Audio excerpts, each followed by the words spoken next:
Ini sambung ni. Pergi rumah Pakcik Bandung namanya. Pakcik Bandung. Pakcik Bandung. Pakcik Bandung. Weh, sabar. Sabar pakcik oi. Pakcik.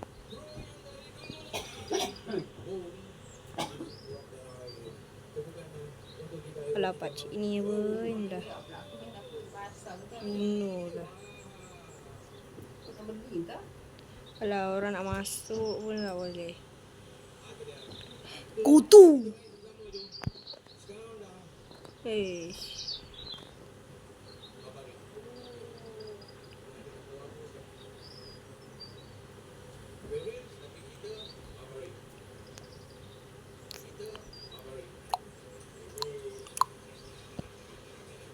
Pergi mana je?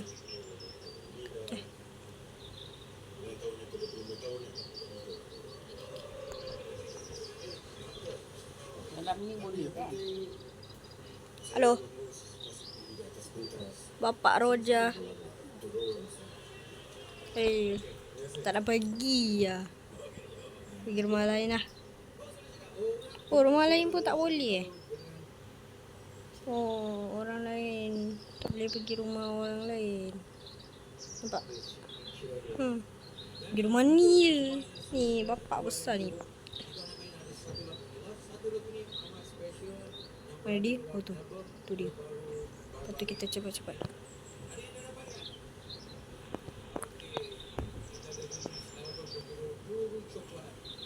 Ui.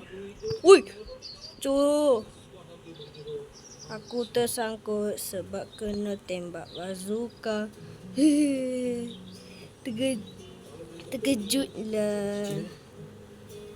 Watch si lepas. Terkejut lah. Bandung ni kejutkan kita. Alah, kita ni tak boleh naik tangga lah. Ada orang pula lagi. Dah lah, sampai ke situ pula lagi. Ke atas tu lagi.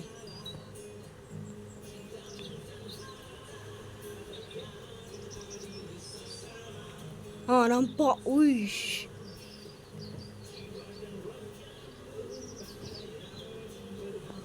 Oh, dia ikut lalu belakang lah. Ikut lalu belakang. Patutlah. Lepas tu dia jalan tembus. Tembus terus.